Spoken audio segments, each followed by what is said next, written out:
take a look now at Waverly, Virginia, where a state of emergency was declared.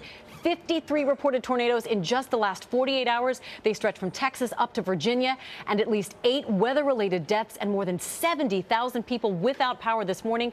We have full team coverage tracking it all, and we begin with ABC's Gio Benitez in Lancaster, Pennsylvania. Good morning to you, Gio. Amy, good morning to you. The rain is still coming down, and there is just so much debris all over the place. Just take a look behind me. This house and barn just completely destroyed, and we're seeing damage like this all across the east. Overnight, a tornado emergency. Twisters touching down along the East Coast. A state of emergency issued in Virginia after a tornado went tearing through the farming town of Waverly. Everything on Main Street is down, damaged, some houses. One house was caught on fire. 4 people were killed, including a toddler. The search continues this morning for more victims. In North Carolina, this twister caught on camera. It was pretty terrifying. I felt like the whole house was shaking. 7 houses ripped apart and dozens more suffering major damage. It's amazing that no one is hurt with all the damage we have.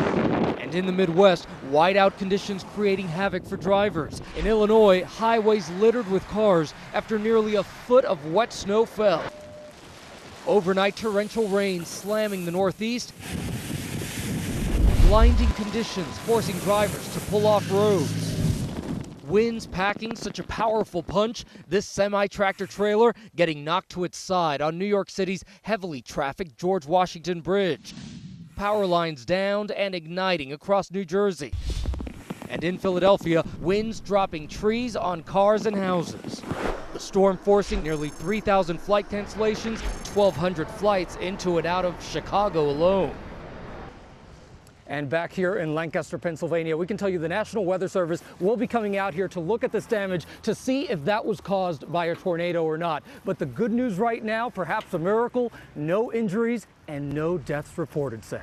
Unbelievable, Gio, and the damage there. So what they'll look for in this is whether the straight line winds was just a pushing damage, or they'll look to see if there was a twist. If there's a twist, pow, tornado. Now, if you think that February storms aren't powerful, just look at the size of that tornado. This is just one of them that we were talking about, that one in Evergreen, Virginia. Now let's get to Waverly, Virginia, a town that's waking up this morning destroyed, a town that's looking around and realizing that at least 3 members of their community are dead this morning. Philip Minna is there live. Hey, Philip, just tell us what you see around there. Again, monster storm. Sam, good morning. The devastation in this town is just striking. As we mentioned, right here is where those 3 people were killed, including that toddler. But the trailer they were in when the storm hit is nowhere to be found. All that is left are these piles of lumber and twisted metal. And over there, the remnants of what was just yesterday a functioning laundromat. You can see the change machine and that orange washing machine now just out in the open air. Authorities here are still assessing the damage. Everyone has been accounted for, but it's going to be months before they can rebuild. So, Sam, just a devastating blow to this community.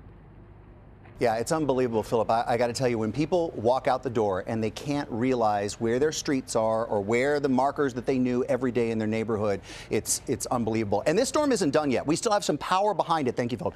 We've got a big blast of cold air. Some areas will still get some snow. We've got some snow wrapping around the Great Lakes. And in this was a big snow system as well. 15 inches in some cases in Indiana, 10 inches near Flint, Michigan. You'll get more snow today. This cold air charges on in. These are the winter storm warnings that are still out for that remaining cold air. So watch that low pull away, and then know we've got some big changes in the Northeast, all the way in the Great Lakes coming as well. Watch these temperatures from the 50s today, pow, to the 20s Friday morning, Saturday morning, just 12 degrees in Burlington, Sunday morning, 31 degrees. Take a look at that cold air in New York City. Now, it does bounce back by the end of the weekend, but right now it's cold and windy coming in behind all that storm damage. George, heavy coats back on here. Okay, yeah. Sam, thanks very much.